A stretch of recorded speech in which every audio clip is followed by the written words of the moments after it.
ದೇವರ ಪರಿಶುದ್ಧವಾದ ನಾಮಕ್ಕೆ ಮಹಿಮೆ ಉಂಟಾಗಲಿ. Amen, amen.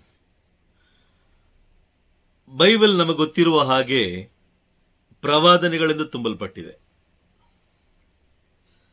ಪ್ರವಾದನೆಗಳಿಂದ ಬರೆಯಲ್ಪಟ್ಟಿದೆ. ಬೈಬಲ್ ತುಂಬಾ ನಿಗೂಢವಾಗಿ ಬರೆಯಲ್ಪಟ್ಟಿದೆ. ನಿಗೂಢ ಪುಸ್ತಕ.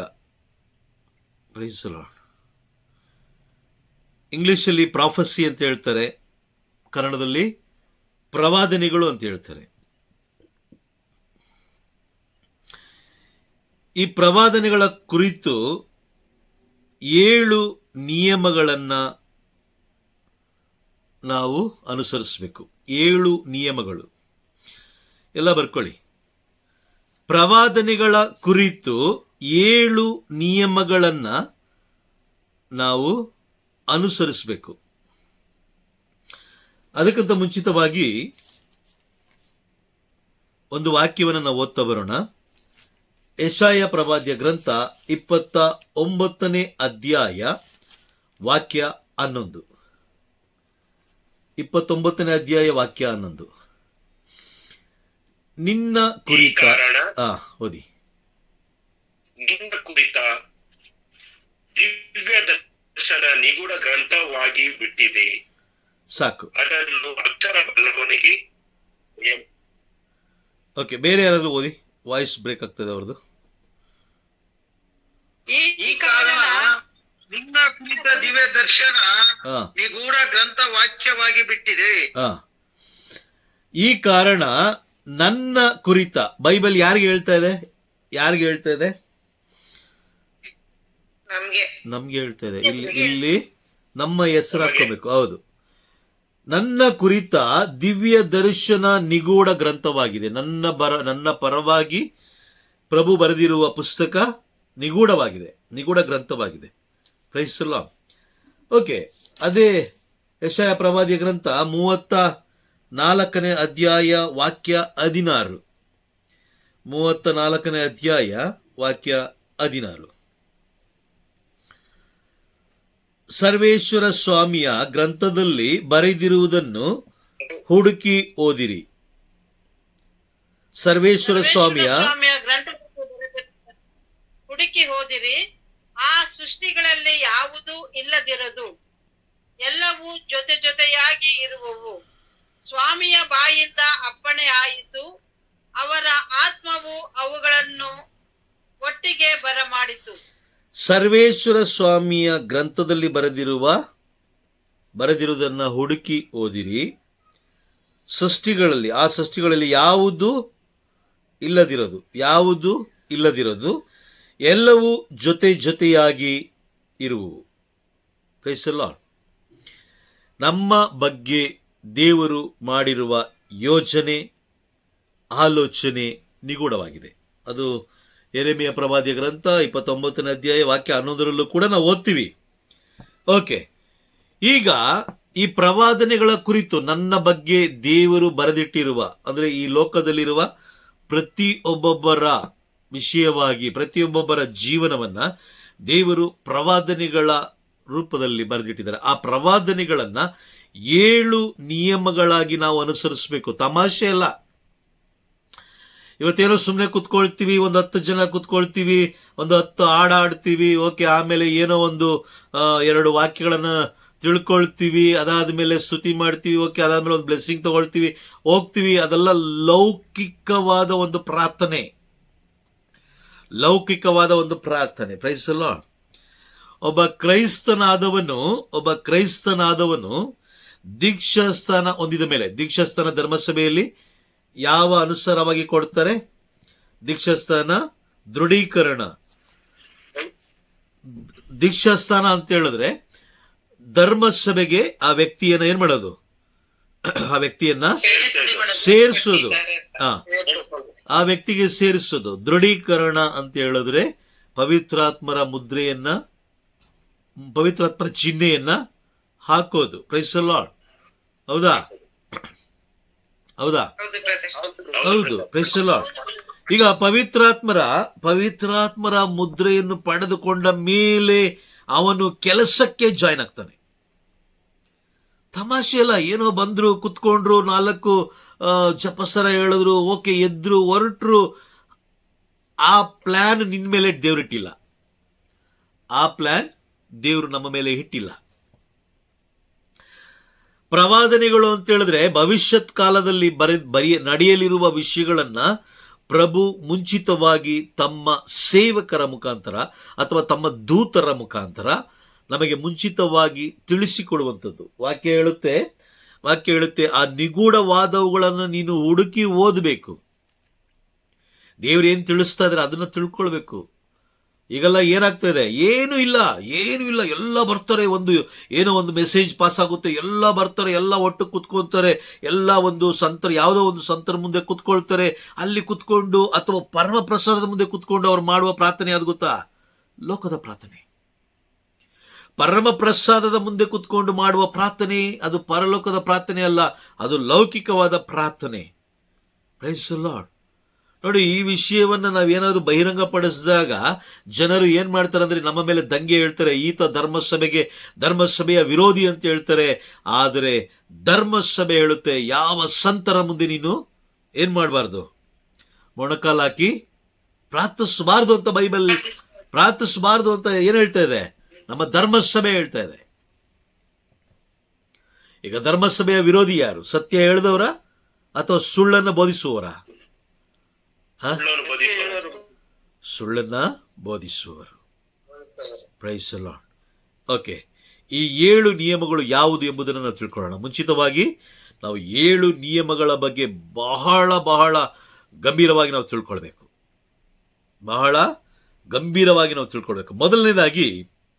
ಮೊದಲನೇದಾಗಿ ಪ್ರವಾದನೆಗಳನ್ನು ಹಾಗೂ ಪ್ರವಾದನೆಗಳ ಇತಿಹಾಸವನ್ನ ಮೊದಲು ಅರ್ಥ ಮಾಡಿಕೊಳ್ಬೇಕು. ಪ್ರವಾದನೆಗಳು ಹಾಗೂ ಪ್ರವಾದನೆಗಳು ಬರೆದ ಇತಿಹಾಸವನ್ನ ಉದಾಹರಣೆಗೆ ಒಂದು ಪ್ರವಾದನೆಯನ್ನು ನಾವು ನೋಡೋಣ. ಒಂದು ಪ್ರವಾದನೆ ಯೆಶಾಯ ಪ್ರವಾದಿಯ ಗ್ರಂಥದಲ್ಲಿ 7ನೇ ಅಧ್ಯಾಯ. ಯೆಶಾಯ ಪ್ರವಾದಿಯ ಗ್ರಂಥ 7ನೇ ಅಧ್ಯಾಯದಲ್ಲಿ ಒಂದು ಪ್ರವಾದನೆ ಬರೆಯಲ್ಪಟ್ಟಿದೆ. ಏನು ಆ ಪ್ರವಾದನೆ ಅಂತ ಹೇಳಿದ್ರೆ, 7ನೇ ಅಧ್ಯಾಯ ವಾಕ್ಯ 14ರಲ್ಲಿ ನಾವು ನೋಡ್ತೀವಿ, ಸರ್ವೇಶ್ವರ ನಿಮಗೊಂದು ಗುರುತನ್ನು ಕೊಡುವರು. ಈಗೋ ಕನ್ಯೆಯೊಬ್ಬಳು ಗರ್ಭ ತಳೆದು ಪುತ್ರನೊಬ್ಬನನ್ನು ಪ್ರಸವಿಸುವಳು, ಇಮ್ಯಾನ್ಯುಯಲ್ ಎಂದು ಆತನಿಗೆ ಹೆಸರಿಡುವಳು ಎಂದು ಬರೆಯಲ್ಪಟ್ಟಿದೆ. ಇದು ಒಂದು ಪ್ರವಾದನೆ. ಇದು ಯೆಶಾಯ ಪ್ರವಾದಿಯ ಗ್ರಂಥ. ಯೆಶಾಯ ಪ್ರವಾದಿಯ ಮುಖಾಂತರ ದೇವರು 13ನೇ ವಾಕ್ಯ ನೋಡಿ, ದಾವೀದ ವಂಶಜರೇ ಕೇಳಿರಿ, ದಾವೀದ ವಂಶಜರೇ ಕೇಳಿರಿ. ದಾವೀದನ ವಂಶದವರಿಗೆ ನೀಡುತ್ತಿರುವಂತಹ ಎಚ್ಚರಿಕೆಯ ಸಂದೇಶ. Praise the Lord. ಅರ್ಥ ಆಗ್ತಾ ಇದೆಯಾ? ಇದು ಪ್ರವಾದನೆ. ಇದು ಯಾವಾಗ ಕೊಟ್ಟಿದ್ದು ಅಂತ ಹೇಳಿದ್ರೆ ಕ್ರಿಸ್ತಪೂರ್ವ 750ರಿಂದ 800 ಇಸ್ವಿಗಳ ಮಧ್ಯದಲ್ಲಿ ಯೆಶಾಯ ಪ್ರವಾದಿಯ ಮುಖಾಂತರ ದೇವರು ದಾವೀದ ವಂಶಜರಿಗೆ ತಿಳಿಸ್ತಾ ಇದ್ದಾರೆ. ಏನು ಪ್ರವಾದನೆ ಕೊಡ್ತಾ ಇದ್ದಾರೆ? 1300 ಅಥವಾ 200 ವರ್ಷಗಳ ಮುಂಚಿತವಾಗಿ ಅಥವಾ 500-600 ವರ್ಷಗಳ ಮುಂಚಿತವಾಗಿ ಎಚ್ಚರಿಕೆ ಕೊಡ್ತಾ ಇದ್ದಾರೆ. ಆ ಪ್ರವಾದನೆ ಎಲ್ಲಿ ನೆರವೇರಿತು ಅಂತ ಹೇಳಿದ್ರೆ ನಾವು ಹೊಸ ಒಡಂಬಡಿಕೆಯಲ್ಲಿ ನೆರವೇರುತ್ತೆ. ಈಗ ಕನ್ಯೆಯೊಬ್ಬಳು ಪುತ್ರನೊಬ್ಬರು ಪ್ರಸವಿಸುವಳು, ಇಮ್ಯಾನ್ಯುಯಲ್ ಎಂದು ಆತನಿಗೆ ಹೆಸರಿಡುವಳು. Price the Lord. ಈ ಪ್ರವಾದನೆಯನ್ನ ಇಲ್ಲಿ ಲೂಕನು ಬರೆದ ಶುಭ ಸಂದೇಶದಲ್ಲಿ ದೇವದೂತನು ಬಂದು ಅತ್ಯಂತ ಪರಿಶುದ್ಧವಾದ ಜೀವನ ಜೀವಿಸಿದಂತಹ ಮಾತೆ ಮರಿಯಮ್ಮನವರ ಬಳಿಗೆ ಬಂದು, ಮಾತೆ ಮರಿಯಮ್ಮನವರು ಅಥವಾ ಕನ್ಯೆ ಮರಿಯಳು ಅಂತಲೂ ಕರೀಬಹುದು, ಕನ್ಯೆ ಮರಿಯಳ ಬಳಿಗೆ ಬಂದು ಅಲ್ಲಿ ಆ ಪ್ರವಾದನೆಯನ್ನು ಮತ್ತೊಮ್ಮೆ ತಿಳಿಸ್ತಾರೆ. Praise the Lord. ಹಾಗೆ ನೋಡಿ, ಲೂಕನು ಬರೆದ ಶುಭ ಸಂದೇಶ 1ನೇ ಅಧ್ಯಾಯ 31ನೇ ವಾಕ್ಯವನ್ನು ಓದೋಣ.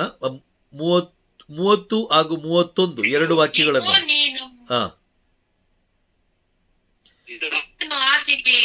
ಮರಿಯ, ನೀನು ಅಂಜಬೇಕಾಗಿಲ್ಲ, ದೇವರ ಅನುಗ್ರಹ ನಿನಗೆ ಲಭಿಸಿದೆ. ಇಗೋ ನೀನು ಗರ್ಭವತಿಯಾಗಿ ಒಬ್ಬ ಮಗನನ್ನು ಹೆರುವೆ, ಆತನಿಗೆ ಎಂಬ ಹೆಸರಿಡಬೇಕು. ಓಕೆ 32. ದೂತನು ಆತನು ಮಹಾಪುರುಷನಾಗುವನು, ಪರಾತ್ಪರ ದೇವರ ಪುತ್ರ ಎನಿಸಿಕೊಳ್ಳುವನು, ಪಿತಾಮಹ ದಾವೀದರಸನ ಸಿಂಹಾಸನವನ್ನು ಸರ್ವೇಶ್ವರರಾದ ದೇವರು ಆತನಿಗೆ ಕೊಡುವರು. ಓಕೆ, ಮೋತಿ ಸಿಸ್ಟರ್ 30ರಿಂದ 33 ತನಕ ಒಟ್ಟಿಗೆ ಓದಿ.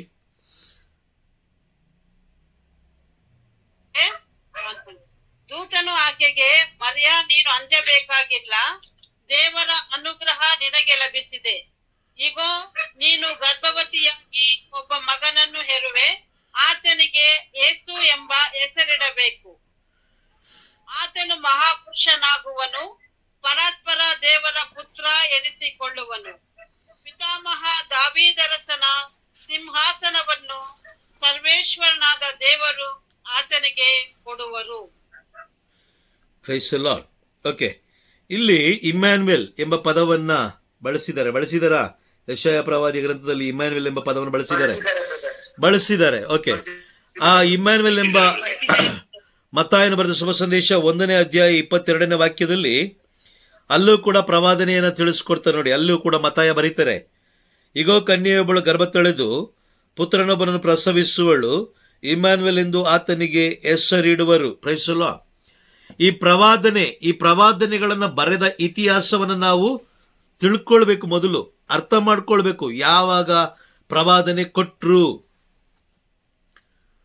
ಯಾವಾಗ ಪ್ರವಾದನೆಯನ್ನು ತಿಳಿಸ್ಕೊಟ್ರು ನೋಡಿ.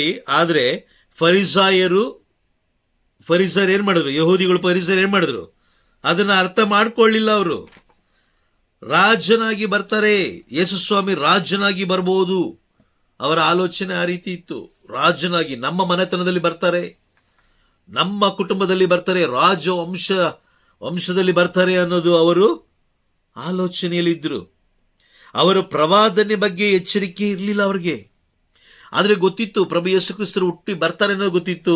ಆದರೆ ಎಲ್ಲಿ ಬರ್ತಾರೆ, ಯಾವಾಗ ಬರ್ತಾರೆ, ಆ ಇತಿಹಾಸನೇ ಅವರಿಗೆ ಗೊತ್ತಿಲ್ಲ. ಇವತ್ತಿಗೆ ಇತಿಹಾಸ ಗೊತ್ತಿಲ್ಲದ ವ್ಯಕ್ತಿಗಳು ಏನ್ ಮಾಡ್ತಾ ಇದಾರೆ ಅಂತ ಹೇಳಿದ್ರೆ, ಪ್ರವಾದಿಗಳ ಮುಂದೆ ನಿಂತ್ಕೊಂಡು ಅಂಗಲಾಚ್ತಾ ಇದ್ದಾರೆ. ಪ್ರವಾದಿಗಳ ಮುಂದೆ ನಿಂತ್ಕೊಂಡು ತಮಗೆ ಇಷ್ಟವಾದುದನ್ನ ಏನು ಹೇಳ್ತಾ ಇದಾರೆ, ಅದಕ್ಕೆ ತಮ್ಮ ಸಮಯವನ್ನ ವ್ಯರ್ಥ ಮಾಡ್ತಾ ಇದ್ದಾರೆ. ದೇವರು ಕೊಟ್ಟಂತ ಸಮಯವನ್ನ ವ್ಯರ್ಥ ಮಾಡ್ತಾ ಇದ್ದಾರೆ. ಮೊದಲನೇದಾಗಿ ಪ್ರವಾದನೆಗಳನ್ನ ಬರೆದ ಇತಿಹಾಸವನ್ನ ಮೊದಲು ಅರ್ಥ ಮಾಡ್ಕೊಳ್ಬೇಕು. ಈಗ ಯೆಶಾಯ ಪ್ರವಾದಿಯ ಗ್ರಂಥದಲ್ಲಿ ಬರೆದಂತ ಪ್ರವಾದನೆಯನ್ನ ಫರಿಸಾಯರು ಏನ್ ಮಾಡಲಿಲ್ಲ? ಅರ್ಥೈಸ್ಕೊಳ್ಳಿಲ್ಲ. ಹಾಗಾಗಿ ಯೇಸುವನ್ನ ಅವ್ರ ಅಂಗೀಕಾರ ಯೇಸುವನ್ನ ಅಂಗೀಕಾರ ಮಾಡಿಕೊಳ್ಳದೆ ಅವ್ರೇನ್ ಮಾಡಿದ್ರು? ಇವರು ಯಾರೋ ಬೇರೆ ವ್ಯಕ್ತಿ, ನಮಗೆ ಕಾಂಪಿಟೇಷನ್ ಆಗಿ, ನಮಗೆ ವಿರುದ್ಧವಾಗಿ ಇವರು ಏನ್ ಮಾಡ್ತಾ ಇದಾರೆ, ಹೆಸರು ಮಾಡ್ತಾ ಇದಾರೆ, ದುಡ್ಡು ಮಾಡ್ತಾರೆ, ಅಧಿಕಾರ ಮಾಡಿ ಪಡ್ಕೊಂಡ್ಬಿಡ್ತಾರೆ ಅನ್ನೋ ಬೈಕ್ ಇವ್ರೇನ್ ಮಾಡಿದ್ರು? ಕೊಂದಾಕಿದ್ರು. ಮೊದಲನೆಯ ಬರುವಿಕೆಯಲ್ಲಿ ಎರಡನೇ ಬರುವಿಕೆಯಲ್ಲಿ ನೋಡಿ, ಇಲ್ಲಿ ಪ್ರೇಷಿತರ ಕಾರ್ಯಕಲಾಪಗಳ ಗ್ರಂಥ 1ನೇ ಅಧ್ಯಾಯದಲ್ಲಿ ಇಲ್ಲೊಂದು ಪ್ರವಾದನೆಯನ್ನು ಬರೆದಿಟ್ಟಿದ್ದಾರೆ. 1ನೇ ಅಧ್ಯಾಯ 10ನೇ ವಾಕ್ಯದಲ್ಲಿ ನಾವು ನೋಡಬೇಕಾದ್ರೆ, ಅಲ್ಲಿ ಯೇಸು ಸ್ವಾಮಿ ಸ್ವರ್ಗಾರೋಹಣರಾಗುತ್ತಿದ್ದಂಥ ಸಮಯದಲ್ಲಿ ಅಲ್ಲಿದ್ದಂಥ ದೇವದೂತರುಗಳು ಏನ್ ಮಾಡ್ತಾರೆ ಅಂತ ಹೇಳಿದ್ರೆ, ಆ ಪ್ರೇಷಿತರನ್ನ ನೋಡುತ್ತಾ ಅಲ್ಲಿ 11ನೇ ವಾಕ್ಯದಲ್ಲಿ ಸ್ಪಷ್ಟವಾಗಿ ಹೇಳ್ತಾರೆ, ಗಲಿಲಾಯದ ಜನರೇ, ನೀವು ಆಕಾಶವನ್ನು ದಿಟ್ಟಿಸಿ ನೋಡುತ್ತಾ ನಿಂತು ಇರುವುದೇಕೆ? ಸ್ವರ್ಗಾರೋಹಣರಾದ ಈ ಯೇಸು ನಿಮ್ಮ ಬಳಿಯಿಂದ ಹೇಗೆ ಸ್ವರ್ಗಕ್ಕೆ ಏರಿ ಹೋಗುವುದನ್ನು ನೀವು ಕಂಡಿರೋ, ಹಾಗೆಯೇ ಅವರು ಹಿಂತಿರುಗಿ ಬರುವರು ಎಂಬುದಾಗಿ ತಿಳಿಸ್ಕೊಟ್ಟಿದ್ದಾರೆ. Price the lord. ಯಾವುದೇ ಪ್ರವಾದಿಗಳು, ಯಾವುದೇ ಸಂತರು ಹಿಂತಿರುಗಿ ಬರೋದಿಲ್ಲ. ಆದರೆ ಪ್ರಭು ಯೇಸು ಕ್ರಿಸ್ತರು ಬರ್ತಾರೆ. ಇದು ಪ್ರವಾದನೆ, ಇದು ಎಚ್ಚರಿಕೆಯ ಪ್ರವಾದನೆ. ಪ್ರತಿಯೊಂದು ಆತ್ಮಗಳಿಗೂ ದೇವರು ನೀಡುತ್ತಿರುವ ಎಚ್ಚರಿಕೆಯ ಪ್ರವಾದನೆ. Praise the Lord. ಈ ಪ್ರವಾದನೆಯನ್ನು ಅರ್ಥ ಮಾಡಿಕೊಂಡ್ರೆ ಖಂಡಿತವಾಗ್ಲೂ ಯಾರಿಗಾಗಿ ಕಾದು ಕುಳಿತುಕೊಳ್ತಾರೆ?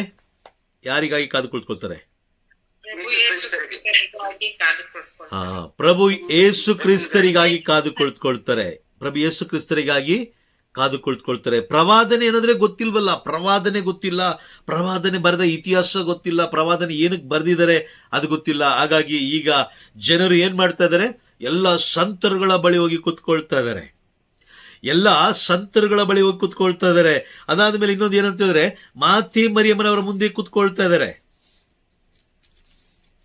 ಮಾತೆ ಮರಿಯಮ್ಮನವರ ಮುಂದೆ ಕುತ್ಕೊಳ್ತಾ ಇದ್ದಾರೆ. Price the lord. ಕುತ್ಕೊಳ್ಳೋದು ಸರಿನಾ ತಪ್ಪ? ಕುತ್ಕೊಳ್ಳೋದು ಸರಿನಾ ತಪ್ಪ? ತಪ್ಪು ಬ್ರದರ್, ತಪ್ಪು ಅಲ್ವಾ?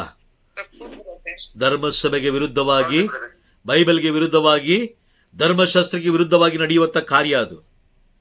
ಆದ್ರೆ ಮಾತೆ ಮರಿಯಮ್ಮನವರು ಯಾರ ಮುಂದೆ ನಿಂತಿದ್ರು, ಯಾರ ಮುಂದೆ ಕೂತಿದ್ರು? ಮಾತೆ ಮರಿಯಮ್ಮನವರು ಹಾಗೂ ಪ್ರಭು ಯೇಸು ಕ್ರಿಸ್ತರ ಮುಂದೆ ಕೂತು ಪ್ರಭು ಯೇಸು ಕ್ರಿಸ್ತರ ಮುಂದೆ ಹೇಗೆ ಕುತ್ಕೊಂಡ್ರು? ಅವರ ಗರ್ಭದಲ್ಲೇ ಪ್ರಭು ಯೇಸು ಕ್ರಿಸ್ತರು ಜನಿಸಿದ್ರು. ಪ್ರಭು ಯೇಸು ಕ್ರಿಸ್ತರು ಅವರ ಗರ್ಭದಲ್ಲೇ ಜನಿಸಿದ್ರು. ಪ್ರಭು ಯೇಸು ಕ್ರಿಸ್ತರ ಮುಂದೆ ಅವರು ಕುತ್ಕೊಳ್ಳಿಲ್ಲ. ಕುತ್ಕೊಂಡಿದ್ರಾ? Praise the Lord. ಇಲ್ಲ ಬ್ರದರ್. ಈಗ ಉತ್ತರ ಕೊಟ್ರಲ್ಲ, ಅದಕ್ಕೆ ಸರಿಯಾದ ಉತ್ತರ ನಾನು ಕೊಟ್ರೆ ನೀವ್ಯಾಕೆ ಸೈಲೆಂಟ್ ಮಾಡ್ಕೊಂತೀರಾ? ಮಾತಾಡ್ಬೇಕು ತಾನೆ ಲೀಮಾ ಸಿಸ್ಟರ್. ಹೌದು ಬ್ರದರ್. ಪ್ರಭು ಯೇಸು ಕ್ರಿಸ್ತರನ್ನ ಗರ್ಭದಲ್ಲಿ ಧರಿಸಿಕೊಂಡಂತಹ ಮಾತೆ ಮರಿಯಮ್ಮನವರು, ಅಷ್ಟು ಪರಿಶುದ್ಧವಾದ ತಾಯಿ, ಯಾರ ಸಮ್ಮುಖದಲ್ಲಿ ನಿಂತಿದ್ರು? ಯಾಕಂದ್ರೆ ಒಂದು ಸಮ್ಮುಖದ ಮುಂದೆ ಯೇಸುವಿನ ಮುಂದೆ. ಪ್ರಭು, ಅದೇ ನಾನು ತಿಳಿಸ್ಕೊಡ್ತಾರ ಬ್ರದರ್. ಈಗ ಲೀಮಾ ಸಿಸ್ಟರ್ ಹೇಳಿದ್ದು ಅದನ್ನೇ. ಪ್ರಭು ಯೇಸು ಕ್ರಿಸ್ತರ ಮುಂದೆ ನಿಂತ್ಕೊಂಡಿದ್ರು ಅಂತ ಅವ್ರು ಹೇಳಿದ್ರು, ನೀವು ಅದೇ ಹೇಳ್ತಿದ್ರೆ. ನಾನು ತಿಳಿಸ್ಕೊಡ್ತಾ ಇರೋದು ಏನಂತ ಹೇಳಿದ್ರೆ, ಪ್ರಭು ಯೇಸು ಕ್ರಿಸ್ತರ ಮುಂದೆ ನಿಂತ್ಕೊಳ್ಳಿಕ್ಕೆ ಹೇಗೆ ಸಾಧ್ಯ? ಅವರು ಆಲ್ರೆಡಿ ತಮ್ಮ ಗರ್ಭದಲ್ಲಿ ಇಟ್ಕೊಂಡಿದ್ರು. ಮಾತೆ ಮರಿಯಮ್ಮನವರು, ಸಂತ ಜೋಸೆಫರು ಯಾವುದ್ರ ಮುಂದೆ ನಿಂತಿದ್ರು? ಅದು ತುಂಬಾ ಮುಖ್ಯ. ಯಾವುದ್ರ ಮುಂದೆ ನಿಂತಿದ್ರು? ಓಕೆ, ಒಂದು ವಾಕ್ಯ ಓದೋಣ. ಲೂಕನು ಬರೆದ ಶುಭ ಸಂದೇಶ 2ನೇ ಅಧ್ಯಾಯ ವಾಕ್ಯ 39. ಲೂಕನು ಬರೆದ ಶುಭ ಸಂದೇಶ 2ನೇ ಅಧ್ಯಾಯ ವಾಕ್ಯ 39. ಎಲ್ಲ ಬರ್ಕೊಳ್ಳಿ. ಧರ್ಮಶಾಸ್ತ್ರಕ್ಕನುಸಾರ ಎಲ್ಲಾ ವಿಧಿಗಳನ್ನು ನೆರವೇರಿಸಿದ ಮೇಲೆ ಜೋಸೆಫ್ ಮತ್ತು ಮರಿಯಳು ಗಲಿಲೆಯ ಪ್ರಾಂತ್ಯದಲ್ಲಿದ್ದ ತಮ್ಮ ಸ್ವಗ್ರಾಮವಾದ ನಜರೇತಿಗೆ ಹಿಂತಿರುಗಿದರು. ಓಕೆ, ಇಲ್ಲಿ ನೋಡಿ, ಸಾಕು 39 ಸಾಕು. ಓಕೆ, ಇಲ್ಲಿ ಸ್ಪಷ್ಟವಾಗಿ ನೋಡಿ, ನಿಮ್ಮ ಬೈಬಲ್ ಓಪನ್ ಮಾಡಿ, ಕಿವಿಯಾರೆ ಕೇಳಿಸ್ಕೊಳ್ಬೇಡಿ, ಕಿವಿಯಾರೆ ಕೇಳಿಸ್ಕೊಳ್ಳಿ, ನಂತರ ಕಣ್ಣಾರೆ ನೋಡಿ, ನಂತರ ವಿಶ್ವಾಸಿಸ್ರಿ. ಇಲ್ಲಿ ವಾಕ್ಯ ಹೇಳ್ತಾ ಇದೆ, ಸರ್ವೇಶ್ವರನ ಧರ್ಮ, ಮ್ಯೂಟ್ ಮಾಡ್ಕೊಳ್ಳಿ ಸಿಸ್ಟರ್, ಓದಿದ್ಮೇಲೆ ಮ್ಯೂಟ್ ಮಾಡ್ಕೊಂಬಿಡಿ. ಸರ್ವೇಶ್ವರನ ಧರ್ಮಶಾಸ್ತ್ರಕ್ಕನುಸಾರ ಎಲ್ಲ ವಿಧಿಗಳನ್ನು ನೆರವೇರಿಸಿದ ಮೇಲೆ ಜೋಸೆಫ್ ಮತ್ತು ಮರಿಯಳು. ಈಗ ಅರ್ಥ ಆಯ್ತಾ? ಮಾತೆ ಮರಿಯವರು ಮತ್ತು ಸಂತ ಜೋಸೆಫರು ಯಾವುದರ ಮುಂದೆ ನಿಂತಿದ್ರು? ಪಿತನ ಮುಂದೆ. ಸರ್ವೇಶ್ವರ ಸ್ವಾಮಿಯ ಧರ್ಮಶಾಸ್ತ್ರದ ಮುಂದೆ ನಿಂತಿದ್ರು. Praise the Lord. ಅರ್ಥ ಆಗ್ತಾ ಇದೆಯಾ? ಧರ್ಮಶಾಸ್ತ್ರದ ಮುಂದೆ, ಪ್ರವಾದನೆ ಮುಂದೆ ನಿಂತಿದ್ರು, ಪ್ರವಾದನೆಗಳ ಮುಂದೆ ನಿಂತಿದ್ರು. ಧರ್ಮಶಾಸ್ತ್ರಕ್ಕೆ ಅನುಸಾರವಾಗಿ ಎಲ್ಲಾ ವಿಧಿಗಳನ್ನ ನೆರವೇರಿಸಿದ ಮೇಲೆ, ಅಂದ್ರೆ ಅದರ ಅರ್ಥ ಏನು? ಒಂದನ್ನು ಬಿಡ್ತಾ ಇರಲಿಲ್ಲ, ಅವರು ಎಲ್ಲವನ್ನು ನೆರವೇರಿಸ್ತಾ ಇದ್ರು. ಆಮೇನ್. ಅರ್ಥ ಆಯ್ತಾ? ಓಕೆ, ಈಗ ಮಾತೆ ಮರಿಯಮ್ಮನವರ ಗರ್ಭದಲ್ಲಿ ಪ್ರಭು ಯೇಸು ಕ್ರಿಸ್ತರು ಇಳಿದು ಬರಲಿಕ್ಕೆ ಅತಿ ಮುಖ್ಯವಾದ ಕಾರಣ ಏನಂತ ಹೇಳಿದ್ರೆ, ಸರ್ವೇಶ್ವರ ಸ್ವಾಮಿಯ ಧರ್ಮಶಾಸ್ತ್ರಕ್ಕೆ ಅನುಸಾರವಾಗಿ ಎಲ್ಲಾ ವಿಧಿಗಳನ್ನ ಸಂತ ಜೋಸೆಫರು ಹಾಗೂ ಮಾತೆ ಮರಿಯಮ್ಮನವರು ಏನ್ ಮಾಡ್ತಾ ಇದ್ರು? ಅನುಸಾರವಾಗಿ ನೆರವೇರಿಸ್ತಾ ಇದ್ರು, ಜೀವಿಸ್ತಾ ಇದ್ರು ಅಲ್ವಾ? ಜೀವಿಸ್ತಾ ಇದ್ರು. ಓಕೆ, ಸರ್ವೇಶ್ವರ ಸ್ವಾಮಿಯ ಹಳೆ ಒಡಂಬಡಿಕೆಯಲ್ಲಿ ವಿಮೋಚನ ಕಾಂಡ ಪುಸ್ತಕನು ಧರ್ಮಶಾಸ್ತ್ರದಲ್ಲಿ ಇರ್ಲಿಲ್ವಾ? ಇದ್ದೀರಾ? ಓಕೆ, ಮಾತೆ ಮರಿಯಮ್ಮನವರ ಕೈಯಲ್ಲಿದ್ದಂತ ಧರ್ಮಶಾಸ್ತ್ರದಲ್ಲಿ ವಿಮೋಚನ ಕಾಂಡ ಗ್ರಂಥ ಇಲ್ವಾ? ಇತ್ತು. ಹಾಗಾದ್ರೆ ವಿಮೋಚನಾ ಕಾಂಡದಲ್ಲಿ ಮೋಶೆಯ ಮುಖಾಂತರ ಬರೆಸಿದಂತ ಎಲ್ಲಾ ಪ್ರವಾದನೆಗಳು ಅಥವಾ ಎಲ್ಲಾ ನಿಯಮಗಳನ್ನ ಮಾತೆ ಮರಿಯಮ್ಮನವರು ಅನುಸರಿಸಿದ್ರು. ಮಾತೆ ಮರಿಯಮ್ಮನವರು ಸಂತ ಜೋಸೆಫ್, ಇಲ್ಲಿ ಇಬ್ಬರ ಹೆಸರನ್ನು ಕೂಡ ಬರೆಯಲ್ಪಟ್ಟಿದೆ, ನೆರವೇರಿಸಿದ್ರು ಅಂತ ಬರೆಯಲ್ಪಟ್ಟಿದೆ.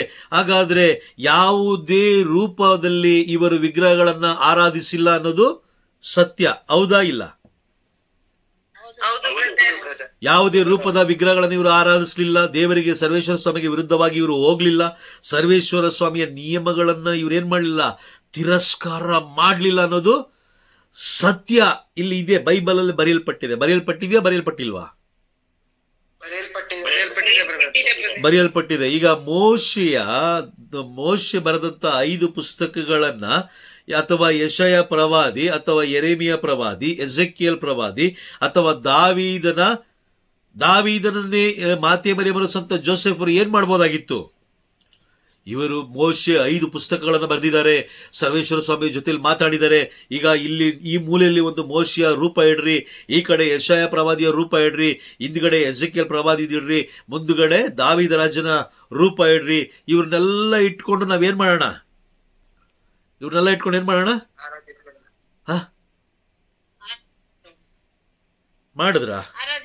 ಮಾಡಿದ್ರ? ಇಲ್ಲಿ ಏನ್ ಹೇಳ್ತದೆ ವಾಕ್ಯ? ಏನ್ ಹೇಳ್ತದೆ? ಸರ್ವೇಶ್ವರ ಸ್ವಾಮಿಯ ಧರ್ಮಶಾಸ್ತ್ರಕ್ಕನುಸಾರವಾಗಿ ಎಲ್ಲಾ ವಿಧಿಗಳನ್ನ ನೆರವೇರಿಸಿದ ಮೇಲೆ ಜೋಸೆಫ್ ಮತ್ತು ಮರಿಯಳು ಗಲೀಲಿಯ ಪ್ರಾಂತ್ಯದಲ್ಲಿನ ತಮ್ಮ ಸ್ವಗ್ರಾಮವಾದ ನಜರೇತಿಗೆ ಹಿಂತಿರುಗಿ ಬಂದರು. ಈಗ ಅರ್ಥ ಆಗ್ತಾ ಇದೆಯಾ ಯಾಕೆ ಪ್ರಭು ಯೇಸು ಕ್ರಿಸ್ತರು ಯಾಕೆ ಮಾತೆ ಮರಿಯಮ್ಮನವರ ಗರ್ಭವನ್ನ ಆರಿಸ್ಕೊಂಡ್ರು ಅಂತ?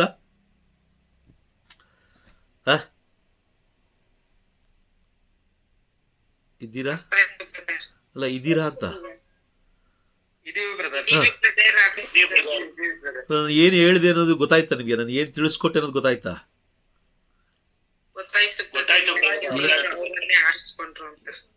ಏನಕ್ಕೋಸ್ಕರ ಮಾತೆ ಮರಿಯಮ್ಮನವರನ್ನ ಸ್ವರ್ಗಲೋಕ ಏನಕ್ಕೆ ಆರಿಸ್ಕೊಳ್ತು ಅಂತ ಹೇಳಿದ್ರೆ, ಸರ್ವೇಶ್ವರ ಸ್ವಾಮಿಯ ಧರ್ಮಶಾಸ್ತ್ರವನ್ನ ಒಂದು ಚಾಚದೆ ಎಲ್ಲ ಅಲ್ಲಿ ಬರೆಯಲ್ಪಟ್ಟಿದೆ ಎಲ್ಲ ವಿಧಿಗಳನ್ನ ಅವರು ನೆರವೇರಿಸಿದ್ರು. ಈಗ ಬೈಬಲ್ ಹೇಳುತ್ತೆ ನಮಗೆ, ಅದೇ ಬೈಬಲ್ ನಮ್ಮ ಕೈಯಲ್ಲೂ ಇದೆ. ಆ ಬೈಬಲ್ ಹೇಳುತ್ತೆ, ನೀನೇನ್ ಮಾಡಬೇಡ, ಒಬ್ಬರಿಗೆ ಮೋಸ ಮಾಡಬೇಡ, ಬಡ್ಡಿ ಕೊಡಬೇಡ, ನಿನ್ನ ಅಂದ ಚಂದ ಶರೀರಕ್ಕೆ ಹೆಚ್ಚು ಮಹತ್ವ ಕೊಡಬೇಡ, ಶರೀರಕ್ಕೆ ಹೆಚ್ಚು ಮಹತ್ವ ಕೊಡಬೇಡ, ಬೇರೆಯವರ ಪಾಪಕ್ಕೆ ನಿನ್ನ ಶರೀರ ಕಾರಣ ಆಗಬಾರದು, ಅರ್ಧ ಬರ್ಧ ಬಟ್ಟೆ ಹಾಕೊಂಡು ನೀನು ದೇವಾಲಯಕ್ಕೆ ಹೋಗ್ಬೇಡ. ಇದೆಲ್ಲ ಹೇಳ್ತಾ ಇದೆ ಬೈಬಲ್. ಹೇಳ್ತಾ ಇದೆಯಾ? ಹೇಳ್ತಲ್ಲ. ಮತ್ತೆ ಯಾಕೆ ಈಗ ಮೋಶೆಯ ಧರ್ಮಶಾಸ್ತ್ರವನ್ನ ಅಂದ್ರೆ ಕಂಪ್ಲೀಟ್ ಆಗಿ ಹಳೆ ಒಡಂಬಡಿಕೆಯನ್ನು ನೆರವೇರಿಸಿದಂತಹ ಮಾತೆ ಮರಿಯಳು ಹಾಗೂ ಜೋಸೆಫರು, ಇವರು ಹೇಗೆ ದೇವರಾಗ್ಲಿಕ್ಕೆ ಸಾಧ್ಯ ಇದೆಯಾ? ಕನ್ಫರ್ಮ್ ಆಗ್ತಾ ಇದೆಯಾ ನಿಮ್ಗೀಗ? ಸಾಧ್ಯ ಇಲ್ಲ. ದೇವರು ಅವರನ್ನ ಆರಿಸಿಕೊಂಡದ್ದು. ನನ್ನನ್ನು ದೇವರು ಆರಿಸಿಕೊಂಡಿದ್ದಾರೆ, ನಿಮ್ಮನ್ನೂ ಆರಿಸಿಕೊಂಡಿದ್ದಾರೆ, ಲೋಕದಲ್ಲಿರುವ ಧರೆಯಲ್ಲಿರುವ ಪ್ರತಿಯೊಬ್ಬೊಬ್ಬರನ್ನು ಆರಿಸಿಕೊಂಡಿದ್ದಾರೆ. ಸ್ನಾನ ದೀಕ್ಷೆಯ ಮುಖಾಂತರ ಧರ್ಮಸಭೆಗೆ ಸೇರಿಸಿಕೊಂಡಿದ್ದಾರೆ. ದೃಢೀಕರಣದ ಮುಖಾಂತರ ಪ್ರವಾದನೆಗಳಂದ್ರೆ ಪವಿತ್ರಾತ್ಮರನ್ನ ನೀಡಿದ್ದಾರೆ. ಅದೆಲ್ಲ ಆದ್ಮೇಲೆ ದೇವರು ನಮಗೆ ಒಂದು ಕಾರ್ಯವನ್ನು ಕೊಟ್ಟಿದ್ದಾರೆ. ಏನು? ಇಡೀ ಲೋಕಕ್ಕೆ ಹೋಗಿ ನೀವು ಶುಭ ಸಂದೇಶ ಸಾರಿರಿ. ಶುಭ ಸಂದೇಶ ಅಂದ್ರೆ ಏನು? ಪ್ರವಾದನೆಗಳು ನೆರವೇರುವುದನ್ನ ಒಂದೊಂದಾಗಿ ಧ್ಯಾನಿಸಿ ಅದನ್ನ ಅರ್ಥೈಸಿಕೊಂಡು ಅದರಂತೆ ಜೀವಿಸಿ ಜನರಿಗೆ ಬೋಧಿಸುವಂಥದ್ದು. ಅದಕ್ಕೋಸ್ಕರನೇ ಪ್ರಕಟಣೆ ಪುಸ್ತಕ 1ನೇ ಅಧ್ಯಾಯ 3ನೇ ವಾಕ್ಯದಲ್ಲಿ ಹೇಳುವಂಥದ್ದು ಏನ್ ಹೇಳ್ತಿದ್ದಾರೆ?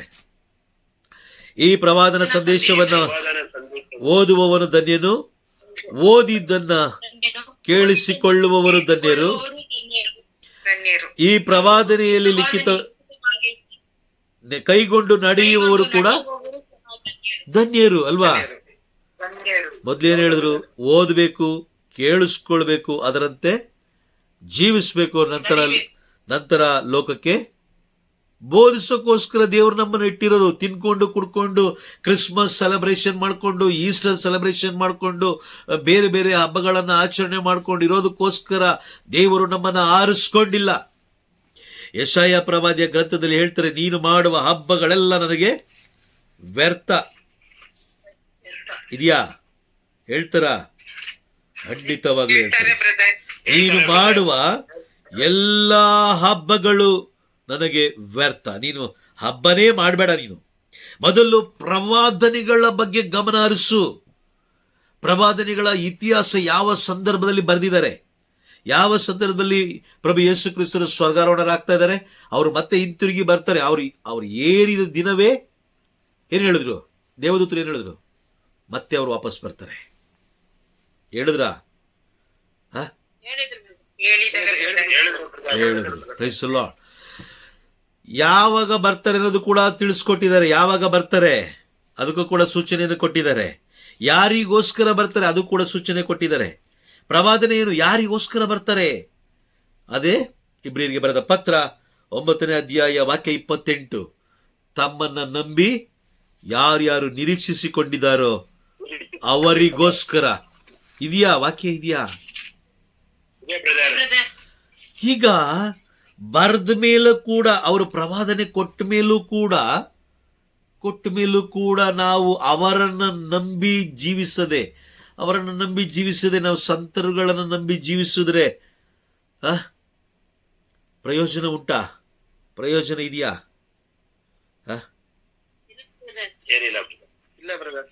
ಯಾವ ಪ್ರಯೋಜನ? ಎಲ್ಲ ಆತ್ಮ, ನಮ್ಮ ಆತ್ಮ ನಾಶ ಅಲ್ವಾ? ನಮ್ಮ ಆತ್ಮ ನಾಶ, ಅಥವಾ ನಮ್ಮ ಕುಟುಂಬದ ಆತ್ಮ ನಾಶ, ನಮ್ಮ ಮಕ್ಕಳ ಆತ್ಮ ನಾಶ. Praise the Lord. ಅದಕ್ಕೋಸ್ಕರನೇ ಬೈಬಲಲ್ಲಿರುವಂತಹ ಧರ್ಮ ಪಂಡಿತರು ಬರೀತಾರೆ, ಪ್ರವಾದನೆಗಳನ್ನ 7 ನಿಯಮಗಳನ್ನು ಅನುಸರಿಸಬೇಕು. ಪ್ರವಾದನೆಗಳ ಕುರಿತು ಮೊದಲನೇದಾಗಿ ಏನು? ಪ್ರವಾದನೆ ಬರೆದಿರುವ ಇತಿಹಾಸವನ್ನ ಅರ್ಥ ಮಾಡಿಕೊಳ್ಬೇಕು. ಯಾವಾಗ ಪ್ರಭು ಯೇಸು ಕ್ರಿಸ್ತರು ಸ್ವರ್ಗಾರೋಹಣರಾದ್ರೋ ಅದೇ ಕ್ಷಣದಲ್ಲಿ ದೇವದೂತರು ಒಂದು ಪ್ರವಾದನೆ ಕೊಟ್ರು. ಪ್ರವಾದನೆ ಅಂದ್ರೆ ಏನು? ಮುಂದೆ ನಡೆಯೋದನ್ನ ಮುಂಚಿತವಾಗಿ ತಿಳಿಸ್ಕೊಟ್ರು.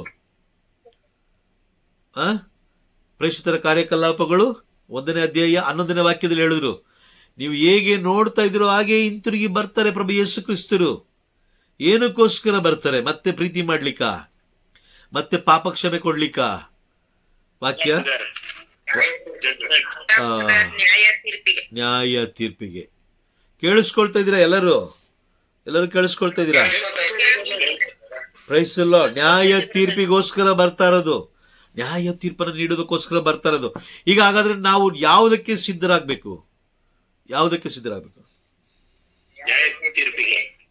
ಹೌದಾ? ನ್ಯಾಯ ತೀರ್ಪಿಗೆ ಸಿದ್ಧರಾಗಬೇಕು. ಓಕೆ. ಲೂಕನು ಬರೆದ ಶುಭ ಸಂದೇಶದಲ್ಲಿ ಮಾತೆ ಮರಿಯಮ್ಮನವರು ಯಾವುದಕ್ಕೆ ಸಿದ್ಧರಾಗಿದ್ರು? 2ನೇ ಅಧ್ಯಾಯ 39ನೇ ವಾಕ್ಯ. ಯಾವುದಕ್ಕೆ ಸಿದ್ಧರಾಗಿದ್ರು? ಧರ್ಮಶಾಸ್ತ್ರವನ್ನು ಓದಿ ಅದನ್ನ ಧ್ಯಾನಿಸಿ ಅದರಂತೆ ಜೀವಿಸಿ ಪ್ರಭುವಿನ ಮೊದಲನೇ ಬರುವಿಕೆಗೆ ಸಿದ್ಧರಾಗಿದ್ರು. ಗೊತ್ತಿತ್ತಾ ಮಾತೆ ಮರಿಯಮ್ಮನವರಿಗೆ? ಗೊತ್ತಿತ್ತು. ಯಾಕಂದ್ರೆ ಹಳೆ ಒಡಂಬಡಿಕೆ ಓದಿದ್ರು ಅಲ್ವಾ? Praise the Lord. ಓದಿದ್ರು. ಹಾಗಾಗಿ ಸದಾ ಸಿದ್ಧರಾಗಿದ್ರು. ಮಾತೆ ಮರಿಯಮ್ಮನವರು ಸದಾ ಸಿದ್ಧರಾಗಿದ್ರು. ಎಲ್ಲ ವಿಧಿ ನಿಯಮಗಳನ್ನ ಅವರು ನೆರವೇರಿಸ್ತಾ ಇದ್ರು. ಇವತ್ತು ನಾವು ಒಂದು ವಿಧಿ ನಿಯಮ ನೆರವೇರಿಸಲಿಕ್ಕೆ ಅದೇ ಯೆಶಾಯ ಪ್ರವಾದಿಯ ಗ್ರಂಥಕ್ಕೆ ಹೋಗೋಣ. ಮಾತೆ ಮರಿಯಮ್ಮನವರು ನೆರವೇರಿಸಿದ ಆ ವಿಧಿ ನಿಯಮಗಳನ್ನೇ ಸ್ವಲ್ಪ ಹಿಂದಕ್ಕೋಗಿ ನಾವು ಸ್ವಲ್ಪ ನೋಡೋಣ, ಏನಿರ್ಬೋದು. ಓಕೆ. ಯೆಶಾಯ ಪ್ರವಾದಿಯ ಗ್ರಂಥ 58ನೇ ಅಧ್ಯಾಯ 13ನೇ ವಾಕ್ಯ ಹೇಳುತ್ತೆ, ಸಬ್ಬತ್ ದಿನವನ್ನು ನೀವು ತಾತ್ಸಾರ ಮಾಡದೆ, ನನ್ನ ಪರಿಶುದ್ಧ ದಿನದಲ್ಲಿ ದೈನಂದಿನ ವ್ಯವಹಾರ ನಡೆಸದೆ, ಸ್ವೇಚ್ಛೆಯಾಗಿ ವರ್ತಿಸದೆ, ಸ್ವಕಾರ್ಯದಲ್ಲಿ ನಿರತರಾಗಿರದೆ, ಹರಟೆ ಮಾತುಗಳಲ್ಲಿ ಕಾಲ ಕಳೆಯದೆ, ಸರ್ವೇಶ್ವರ ಸ್ವಾಮಿಯ ಸಬ್ಬತ್ ದಿನ ಪರಿಶುದ್ಧವಾದುದು, ಸಂತೋಷಕರವಾದುದು, ಮಾನ್ಯತೆಗೆ ಅರ್ಹವಾದುದು ಎಂದು ಸನ್ಮಾನಿಸಿದೆ. ಆದರೆ ನೀನು ಸರ್ವೇಶ್ವರ ಸ್ವಾಮಿಯಾದ ನನ್ನ ಆನಂದದಲ್ಲಿ ಭಾಗಿಯಾಗುವಿರಿ. ನಾನು ನಿಮ್ಮನ್ನು ಉನ್ನತ ಸ್ಥಾನಕ್ಕೆ ಏರಿಸುವೆನು. ನಿಮ್ಮ ಪಿತೃ ಯಾಕೋಬನ ಸೊತ್ತನ್ನು ನೀವು ನಿರಾಂತಕವಾಗಿ ಅನುಭವಿಸುವಂತೆ ಮಾಡುವೆನು ಇದು ಸರ್ವೇಶ್ವರ ಸ್ವಾಮಿಯ ನುಡಿ. ಇದು ಪ್ರವಾದನೆ ಅರ್ಧ ನಿಜನಾ? ಎಚ್ಚರಿಕೆಯ ನೋಡಿ, ಇದನ್ನ ಮಾತೆ ಮರಿಯಮ್ಮನವರು ಅನುಸರಿಸಿಲ್ಲ ಅನ್ಕೊಂಡಿದ್ದೀರಾ?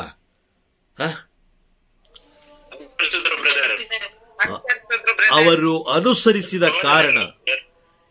ಅನುಸರಿಸಿದ ಕಾರಣ ಮಾತೆ ಮರಿಯಮ್ಮನವರಿಗೆ ಒಂದು ಉನ್ನತವಾದ ಸ್ಥಾನವನ್ನ ಕೊಟ್ರು. ಯಾರು? ಸರ್ವೇಶ್ವರ ಸ್ವಾಮಿ. ಇದೆಯಾ ಅಲ್ಲಿ?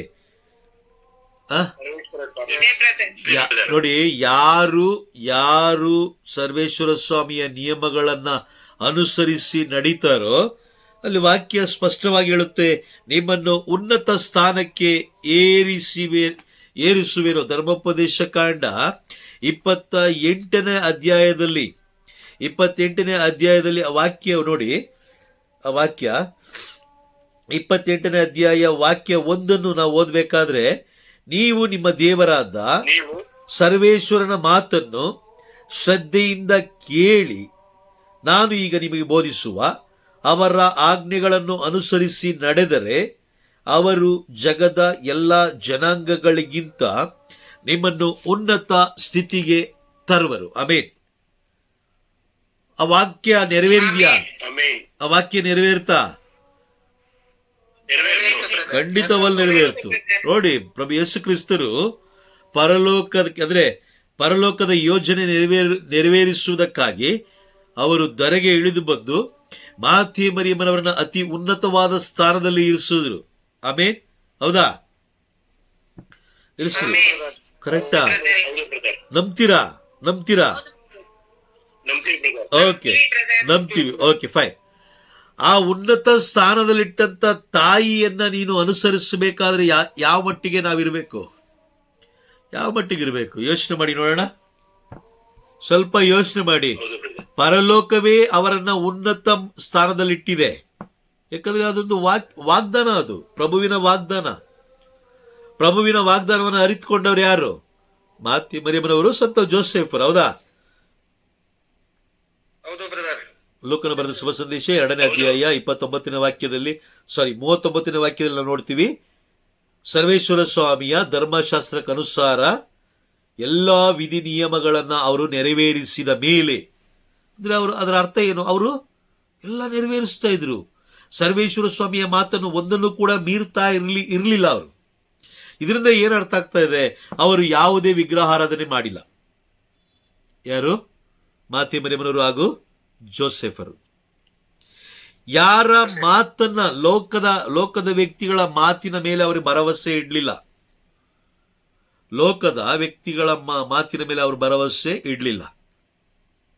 ಅವರು ಭರವಸೆ ಇಟ್ಟಿದ್ದೆಲ್ಲ ಲೂಕನು ಬರೆದ ಶುಭ ಸಂದೇಶ 9ನೇ ಅಧ್ಯಾಯ 39ನೇ ವಾಕ್ಯ ನಮಗೆ ತಿಳಿಸುವ ಪ್ರಕಾರ ವಾಕ್ಯ ಏನ್ ಹೇಳ್ತಾ ಇದೆ? ಎಲ್ಲಾ ವಿಧಿ ನಿಯಮಗಳನ್ನ ಅವರು ನೆರವೇರಿಸಿದ್ರು. ಪಿನ್ ಟು ಪಿನ್ ವಿಧಿ ನಿಯಮಗಳನ್ನ ಮಾತೆ ಮರಿಯಮ್ಮರು ನೆರವೇರಿಸಿದ್ರು. ಅವರ ಗರ್ಭದಲ್ಲಿ ಪ್ರಭು ಯೇಸು ಕ್ರಿಸ್ತರ ಜನನವಾಯಿತು. ಆದರೆ ಅದಾದ ಮೇಲೆ ಮಾತೆ ಮರಿಯಮ್ಮನವರನ್ನ ವಾಗ್ದಾನದ ಪ್ರಕಾರ ಧರ್ಮೋಪದೇಶ ಕಾಂಡ 28ನೇ ಅಧ್ಯಾಯ ವಾಕ್ಯ 1 ಹಾಗೂ ಯೆಶಾಯ ಪ್ರವಾದ್ಯ ಗ್ರಂಥ 58ನೇ ಅಧ್ಯಾಯ ವಾಕ್ಯ 14 ತಿಳಿಸುವ ಹಾಗೆ, ಅಲ್ಲಿ ಮಾಡಿರುವ ವಾಗ್ದಾನದ ಹಾಗೆ ಅವರನ್ನ ಮಾತೆ ಮರಿಯಮ್ಮರನ್ನ ಉನ್ನತ ಸ್ಥಾನದಲ್ಲಿ ಇಟ್ಟರು. ಉನ್ನತ ಸ್ಥಾನದಲ್ಲಿಟ್ಟಂತಹ ಮಾತೆ ಮರಿಯಮ್ಮನವರನ್ನ ನಾವು ಯಾವ ರೀತಿ ಬಿಂಬಿಸ್ತೀವಿ ಅಂತ ಹೇಳಿದ್ರೆ, ಅರ್ಧ ಬರ್ಧೆ ಬಟ್ಟೆ ಹಾಕೊಂಡು, ಅಸಹ್ಯವಾದ ಬಟ್ಟೆ ಹಾಕೊಂಡು ಅವ್ರ ಮುಂದೆ ಒಂದು ಆಂಕರವಾಗಿ ನಿಂತ್ಕೊಂಡು, ತಲೆ ಕೂದಲೆಲ್ಲ ಕೆದರ್ಕೊಂಡು, ಅವ್ರ ಮುಂದೆ ಶೃಂಗಾರ ಮಾಡಿಕೊಂಡು, ಅಂದ ಚಂದ ಬಳಕೊಂಡು, ಮೇಕಪ್ ಬಳಕೊಂಡು, ಮುಖ್ಯವಾಗಿ ಅವರ ಮುಂದೆ ಪಾದರಕ್ಷೆಗಳನ್ನ ಹಾಕೊಂಡು ನಿಂತ್ಕೊಳ್ಳಿಕ್ಕೆ ನಾವು ಏನನ್ನ ಬಿಂಬಿಸ್ತಾ ಇದೀವಿ? ಈಗ ಏನನ್ನ ಬಿಂಬಿಸ್ತಾ ಇದೀವಿ? ಪರಿಶುದ್ಧರಾದಂತಹ ಅತಿ ಉನ್ನತ ಸ್ಥಿತಿಯಲ್ಲಿ ಇಟ್ಟಂತಹ ಪರಲೋಕ ಇಟ್ಟಿದ್ದು ಯಾರು? ಪರಲೋಕ ಮಾತೆ ಮರಿಯಮ್ಮನವರನ್ನ ಉನ್ನತ ಸ್ಥಾನದಲ್ಲಿ ಇಟ್ಟಿದ್ದು. ಇವತ್ತು ನಾನು ಕೂಡ ಧರ್ಮಶಾಸ್ತ್ರಕ್ಕೆ ಅನುಸಾರವಾಗಿ ಎಲ್ಲಾ ವಿಧಿ ನಿಯಮಗಳನ್ನು ಅನುಸರಿಸಿ ನಡೆದ್ರೆ ಖಂಡಿತವಾಗ್ಲೂ ನನ್ನನ್ನು ಕೂಡ ಪ್ರಭು ಯೇಸು ಕ್ರಿಸ್ತರು ಎಲ್ಲಿಡ್ತಾರೆ? ಉನ್ನತವಾದ ಸ್ಥಾನದಲ್ಲೇ ಇಡ್ತಾರೆ. ನಿಮ್ಮನ್ನು ಕೂಡ ಇಡ್ತಾರೆ. ಈ ದರಿಯಲ್ಲಿ ಯಾರ್ಯಾರನ್ನ ದೇವರು ಆರಿಸಿಕೊಂಡಿದ್ದಾರೋ ಅವರೆಲ್ಲರನ್ನ ಖಂಡಿತವಾಗ್ಲೂ ಅವರು ಮಾಡಿದ ವಾಗ್ದಾನವನ್ನು ಎಂದಿಗೂ ನೆರವೇರಿಸದೆ ಬಿಡೋದಿಲ್ಲ. ಅವ್ರು ಖಂಡಿತವಾಗ್ಲೂ ನೆರವೇರಿಸ್ತಾರೆ. ಇದರಿಂದ ಏನು ಅರ್ಥ ಆಗ್ತಾ ಇದ್ರೆ, ನಮಗೆ ಒಂದು ಸ್ಥಾನಮಾನ ಇಲ್ಲ ಪರಲೋಕದಲ್ಲಿ ಅಂತ ಹೇಳಿದ್ರೆ, ನಾವು ನೋಡಿ ಎಲ್ಲಾ ಸಂತರುಗಳಿಗೆ ಒಂದು ಸ್ಥಾನಮಾನ ಸಿಕ್ತು. ಸಂತ ಅಂತೋಣಿಯವರು, ಸಂತ ಬೆನೆಡಿಕ್ಟರು, ಸಂತ ಯಾರು ಇನ್ನು ಬೇರೆ ಬೇರೆ ಕಿರಿಯ, ಲಿಲಿ, ಪುಷ್ಪ, ಮತ್ತೆ ಅನೇಕ ಸಂತರುಗಳು, ಸಾವಿರಾರು ಸಂತರುಗಳಿಗೆ ದೇವರು ಒಂದು ಉನ್ನತ ಸ್ಥಾನವನ್ನು ಕೊಟ್ಟರು. ಆದರೆ ನಮಗೆ ಪರಲೋಕದ ಸ್ಥಾನ ಇಲ್ಲ. ನಾವು ಪರಲೋಕದ ಸ್ಥಾನಕ್ಕೆ ನಾವು ಇವಾಗ ಓಡಾಡ್ತಾ ಇಲ್ಲ. ಪರಲೋಕದ ಸ್ಥಾನವನ್ನು ನಾವು ಬಯಸ್ತಾ ಇಲ್ಲ. ಪರಲೋಕದ ಸ್ಥಾನಕ್ಕಾಗಿ ನಾವು ತವಕ ಪಡ್ತಾ ಇಲ್ಲ. ನಾವು ತವಕ ಪಡ್ತಾ ಇರೋದಲ್ಲ ಯಾವುದಕ್ಕೆ? ಲೋಕದ ಸ್ಥಾನಕ್ಕೆ, ಭೂಲೋಕದ ಸ್ಥಾನ. ನನಗೆ ಅಧಿಕಾರ ಬೇಕು, ನನಗೆ ಅಧಿಕಾರ ಬೇಕು, ನಾನು ಹಂಗಿರ್ಬೇಕು, ನಾನು ಹಿಂಗಿರ್ಬೇಕು, ನಾನು ಇದು ಅಂತ ಆ ಸ್ಥಾನಕ್ಕೋಸ್ಕರ ನಾವು ಹೊಡೆದಾಡ್ತಾ ಇದೀವಿ. ಅದಕ್ಕೋಸ್ಕರ ಕೊಲೆಗಳಾಗ್ತಾ ಇದೆ, ಪಾಪದ ಕೃತ್ಯಗಳು ನಡೀತಾ ಇದೆ, ಅನೇಕ ರೀತಿಯಾದ ದುಷ್ಟ ಕಾರ್ಯಗಳು ನಡೀತಾ ಇದೆ. Praise the Lord. ಇದೆಲ್ಲ ನಡೀತಾ ಇರೋದು ಎಲ್ಲಿ? ನಮ್ಮ ಧರ್ಮಸಭೆಯಲ್ಲಿ. ಹಾಗಾಗಿ ಉನ್ನತ ಸ್ಥಾನದಲ್ಲಿಟ್ಟಂತ ಮಾತೆ ಮರಿಯಮ್ಮನ ಆ ಇತಿಹಾಸವನ್ನು ನಾವು ತಿಳ್ಕೊಳ್ಬೇಕು.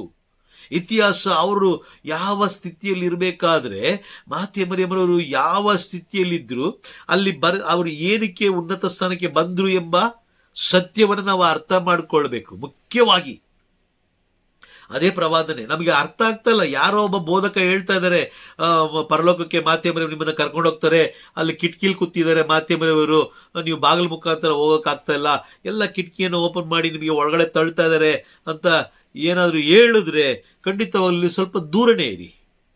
ನೀವು ದೂರನೇ ಇರಿ. ಯಾಕಂದ್ರೆ ಬೈಬಲಲ್ಲಿ ಆ ರೀತಿಯಾದ ಒಂದು ಯಾವುದೇ ವಾಕ್ಯಗಳು ಇಲ್ಲ. ಇದೆಯಾ? ಇಲ್ಲ ಇಲ್ಲ ಅಂತ ಹೇಳಿದ ಮೇಲೆ ಅದನ್ನು ನಾವು ನಂಬುವಂತಿಲ್ಲ. ಹೌದಾ? ನಿಜನಾ? ಆಮೇಲೆ ಓಕೆ, ಈಗ 7 ಪ್ರವಾದನೆಗಳ ಕುರಿತು 7 ನಿಯಮಗಳಲ್ಲಿ ಮೊದಲನೇ ನಿಯಮ ಯಾವುದು? ದೇವರು ಅತಿ ಉನ್ನತವಾದ ಸ್ಥಾನದಲ್ಲಿಟ್ಟಂತಹ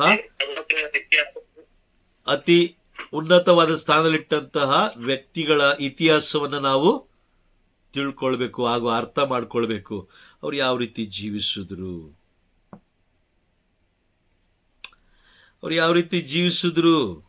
ಅವ್ರು ಯಾರು?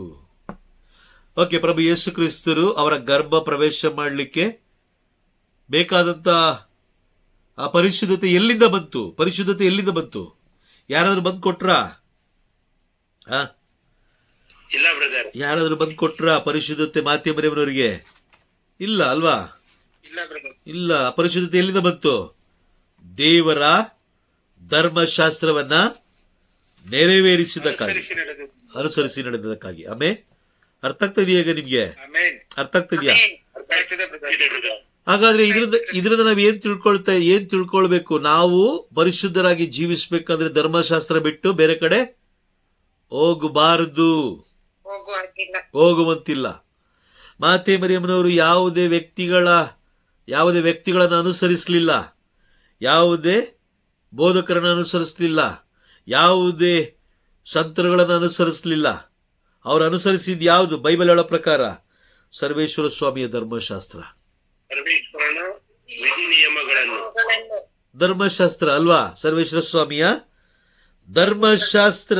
ಆಮೇಲೆ ಈಗ ಹಾಗಾದ್ರೆ ಕ್ರೈಸ್ತರದ ನಾವು ಯಾವುದನ್ನ ಅನುಸರಿಸಬೇಕು?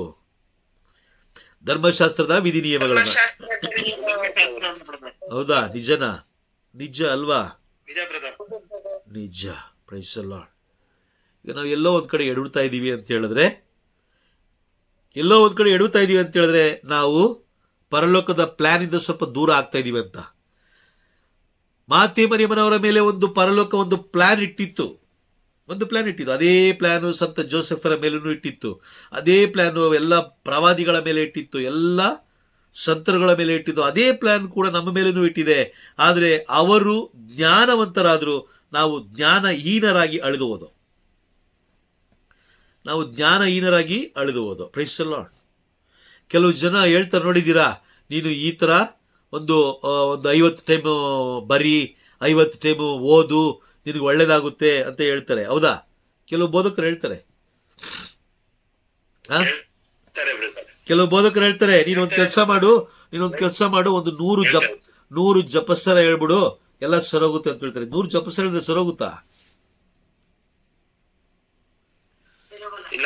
ಬೈಬಲ್ ಪ್ರಕಾರ ಸರೋಗುತ್ತಾ? ಸರೋಗಲ್ಲ.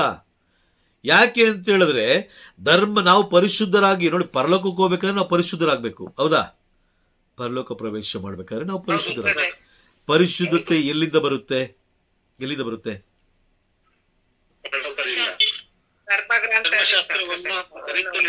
ಕೇಳಿಸ್ಕೊಳ್ಳಿ. ಓಕೆ, ಮತ್ತೊಮ್ಮೆ ತಾಳ್ಮೆಯಿಂದ ಕೇಳಿಸ್ಕೊಳ್ಳಿ.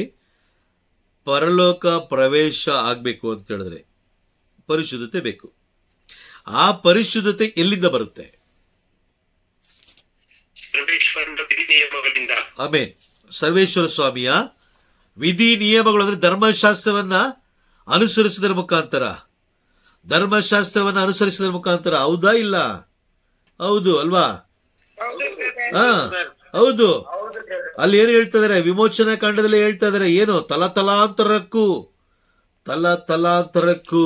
ಈ ಏನಂತೆ ಏನ್ ಮಾಡ್ಬೇಕು? ಅದನ್ನ ಅನುಸರಿಸಿ ನಡಿಬೇಕು. ತಲಾಂತರಕ್ಕೂ, ಹೌದು, ಅನುಸರಿಸಿ ನಡಿಬೇಕು. ಆದ್ರೆ ಈ ದಿನಗಳಲ್ಲಿ ಎಲ್ಲ ಬೋಧಕರು ಏನ್ ಮಾಡ್ತಾ ಇದಾರೆ? ಧರ್ಮಶಾಸ್ತ್ರದಿಂದ ನಿಮ್ಮನ್ನ ಬೇರ್ಪಡಿಸ್ತಾ ಇದ್ದಾರೆ. ಒಬ್ಬ ವ್ಯಕ್ತಿಯ ಮುಂದೆ ನಿಮ್ಮನ್ನ ಕರ್ಕೊಂಡು ಹೋಗ್ತಾ ಇದ್ದಾರೆ, ಅಥವಾ ಯಾರೋ ಒಬ್ಬ ವ್ಯಕ್ತಿ, ಮೂಗಿನಲ್ಲಿ ಉಸಿರಾಡುವ ಒಬ್ಬ ವ್ಯಕ್ತಿ ಹೇಳೋದನ್ನ ಅನುಸರಿಸಲಿಕ್ಕೆ ನಿಮಗೆ ತಿಳಿಸ್ಕೊಡ್ತಾ ಇದಾರೆ ಅಂತ ಹೇಳಿದ್ರೆ ಆಗ ನೀವೇನ್ ಮಾಡ್ಬೇಕು? ಅದು ಬೈಬಲ್ ಅಲ್ಲಿ ಇದೆಯಾ? ಪರಿಶೋಧಿಸ್ಬೇಕು. ಬೈಬಲ್ ಅಲ್ಲಿ ಇದ್ರೆ ನಂಬಬೇಕು, ಬೈಬಲ್ ಅಲ್ಲಿ ಇಲ್ಲ ಅಂತ ಹೇಳಿದ್ರೆ ಅದನ್ನ ಅಲ್ಲೇ ಬಿಟ್ಟು ಬಿಡಬೇಕು, ಅದನ್ನ ಅಂಗೀಕಾರ ಮಾಡ್ಕೊಳ್ಬಾರ್ದು. ನೋಡಿ, ಪ್ರವಾದನೆಗಳನ್ನ ಬರೆದ ಇತಿಹಾಸವನ್ನ ಯಾವ ರೀತಿ ಮಾತೆ ಮರಿಯಮ್ಮನವರು ಜೀವಿಸಿದ್ರು ಇದೆಲ್ಲವನ್ನ ನಾವು ತಿಳ್ಕೊಳ್ಬೇಕು. ಮಾತೆ ಮರಿಯಮ್ಮನವರನ್ನು ಅವರು ಪರಿಶುದ್ಧರಾಗ್ಲಿಕ್ಕೆ ಅಥವಾ ಪರಲೋಕ ಅವರನ್ನು ಆಯ್ಕೆ ಮಾಡ್ಕೊಳ್ಳಿಕ್ಕೆ ಕಾರಣ ಏನು? ಏಕೆ ಅಂತಂದ್ರೆ ವಾಕ್ಯನ ಸ್ಪಷ್ಟವಾಗಿ ಹೇಳ್ತಾ ಇದೆ, ಸರ್ವೇಶ್ವರ ಸ್ವಾಮಿಯ ಧರ್ಮಶಾಸ್ತ್ರದ ವಿಧಿ ನಿಯಮಗಳನ್ನು, ಎಲ್ಲಾ ವಿಧಿ ನಿಯಮಗಳನ್ನು ನೆರವೇರಿಸಿದ ಮೇಲೆ. ವಾಕ್ಯ ಇದೆಯಾ? ನಿಮ್ಮ ಕಣ್ಣು ಕಾಣಿಸ್ತಾ ಇದೆಯಾ? Amen, praise the Lord. ಹಾಗಾದ್ರೆ ಧರ್ಮಶಾಸ್ತ್ರದ ವಿಧಿ ನಿಯಮಗಳನ್ನು ನಾವು ಅನುಸರಿಸಲೇಬೇಕು, ಅನುಸರಿಸಿ ನಡೆಯಬೇಕು. ಯಾಕೆಂದ್ರೆ ನಾವೆಲ್ಲರೂ ಪರಲೋಕಕ್ಕೆ ಹೋಗ್ಬೇಕು ಅಂತ ಹೇಳಿದ್ರೆ ಪ್ರವಾದನೆಗಳ ಮುಖಾಂತರ. ಈಗ ಎಲ್ಲಾ ಪ್ರವಾದನೆಗಳು ನೆರವೇರುತ್ತಿರುವಂತ ಕಾಲ, ಹೌದಾ? ಆಮೇನ್. ಈಗ ನೀವು ತಪ್ಪಿಸ್ಕೊಂಡೋದ್ರೆ, ಈಗ ಪ್ರವಾದನೆಗಳು ಅಥವಾ ಪ್ರವಾದನೆಗಳನ್ನು ಅರ್ಥೈಸಿಕೊಳ್ಳುವ ಜಾಗದಿಂದ ನೀವು ತಪ್ಪಿಸಿಕೊಂಡು ಹೋದ್ರೆ ಯಾರು ನಿಮ್ಮನ್ನ ತಪ್ಪಿಸ್ತಾ ಇರೋದು? ಸೈತಾನ್ ಅಲ್ವಾ? ನೀನು ಅಲ್ಲಿರ್ಬೇಡ, ನೀನೇನ್ ಮಾಡು, ಇಲ್ಲಿಗೆ ಬಾ, ನಿನಗೆ ಇಲ್ಲಿ ದರ್ಶನ ಸಿಕ್ತು, ನೀನು ಇಲ್ಲಿ ಈ ತರ ಮಾಡು, ನೀನು ಅಲ್ಲಿ ಆ ತರ ಮಾಡು. ಪ್ರೈಸ್ ದಿ ಲಾರ್ಡ್, ಹೌದಾ? ಹೌದು. ಹಾಗಾಗಿ ಪ್ರವಾದನೆಗಳ ಬಗ್ಗೆ, ಅದಕ್ಕೋಸ್ಕರನೇ ಪವಿತ್ರಾತ್ಮರ ಮುದ್ರೆಯನ್ನ ದೃಢೀಕರಣ, ಧರ್ಮಸಭೆ ದೃಢೀಕರಣದ ಸಮಯದಲ್ಲಿ ನಮ್ಮ ಮೇಲೆ ಮುದ್ರೆ ಒತ್ತೋದು, ಪವಿತ್ರಾತ್ಮರ ಮುದ್ರೆ ಒತ್ತೋದು ಅದಕ್ಕೋಸ್ಕರನೇ. ಯಾಕೆ ಅಂತ ಹೇಳಿದ್ರೆ, ಏನಕ್ಕೋಸ್ಕರ ಮುದ್ರೆ ಓದ್ತಾರ ಗೊತ್ತಾ? ಪವಿತ್ರಾತ್ಮರನ್ನ ಅಂಗೀಕಾರ ಮಾಡಿಕೊಂಡು ನ್ಯಾಯ ತೀರ್ಪಿನ ಎಲ್ಲಾ ವಿಷಯದ ಬಗ್ಗೆ ತಿಳ್ಕೊಳ್ಳಕ್ಕೆ, ಸುಮ್ಮನೆ ತಮಾಷೆಗಲ್ಲ, ನ್ಯಾಯ ತೀರ್ಪಿನ ಬಗ್ಗೆ ತಿಳ್ಕೊಳ್ಳಕ್ಕೆ, ಅಂತಿಮ ತೀರ್ಪಿನ ಬಗ್ಗೆ ತಿಳ್ಕೊಳ್ಳೋದಕ್ಕೋಸ್ಕರನೇ ಪವಿತ್ರಾತ್ಮರನ್ನ ನಾವು ಕೇಳದೆ ಹೋಗ್ಲಿ, ಆ ಒಂದು ಸಮಯ ಬಂದಾಗ ಮುದ್ರೆಯಾಗಿ ಒತ್ತುತ್ತಾರೆ. ಅದಾದ್ಮೇಲೆ ಯಾಜಕರಿಗೂ ಕೂಡ ಅಭಿಷೇಕ ಮಾಡ್ತಾರೆ, ಪವಿತ್ರಾತ್ಮರ ಅಭಿಷೇಕ. ಏನಕ್ಕೆ? ಅವರು ಕೂಡ ಪ್ರವಾದನೆಗಳನ್ನ ಅರಿತುಕೊಂಡು ಜನರಿಗೆ ಬೋಧಿಸುವುದಕ್ಕಾಗಿ. ಈ ದಿನಗಳಲ್ಲಿ ಪ್ರವಾದನೆಗಳ ಕುರಿತು ಯಾಜಕರು ಬೋಧಿಸಬೇಕು, ಪ್ರವಾದನೆಗಳು ನೆರವೇರೋದನ್ನ ತಿಳಿಸ್ಕೊಡ್ಬೇಕು, ಪ್ರವಾದನೆಗಳ ಬಗ್ಗೆ ಬೋಧಿಸಬೇಕು, ಜನರಿಗೆ ಎಚ್ಚರಿಕೆ ಕೊಡಬೇಕು. Price the lord.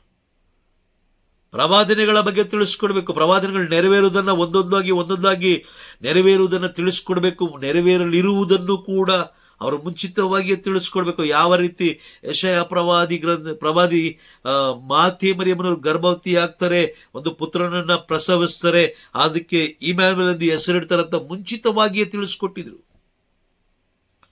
Price the Lord.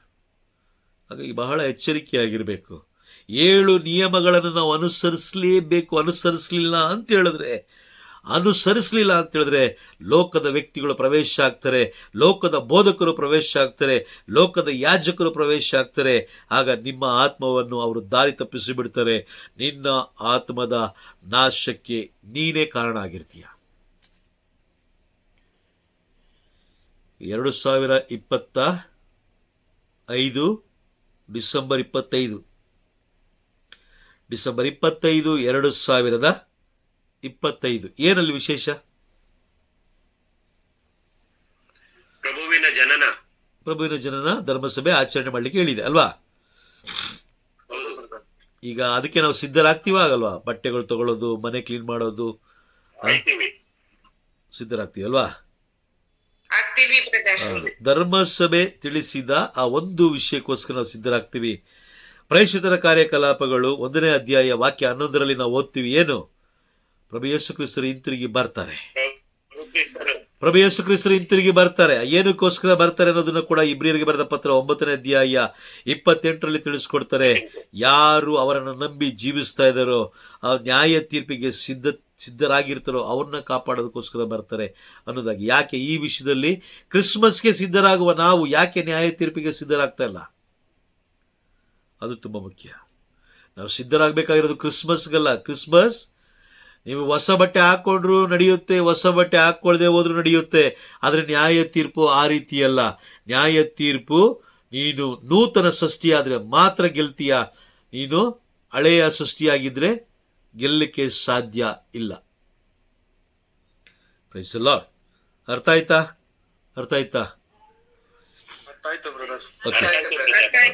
Okay, ಇನ್ನು 6 ನಿಯಮಗಳಿದೆ. ಆ 6 ನಿಯಮಗಳನ್ನ ಬರುವ ತರಗತಿಯಲ್ಲಿ ನಾವು ತಿಳ್ಕೊಳ್ಳೋಣ. ದೇವರ ನಾಮಕ್ಕೆ ಮಹಿಮೆ ಆಗಲಿ. ಆಮೆನ್.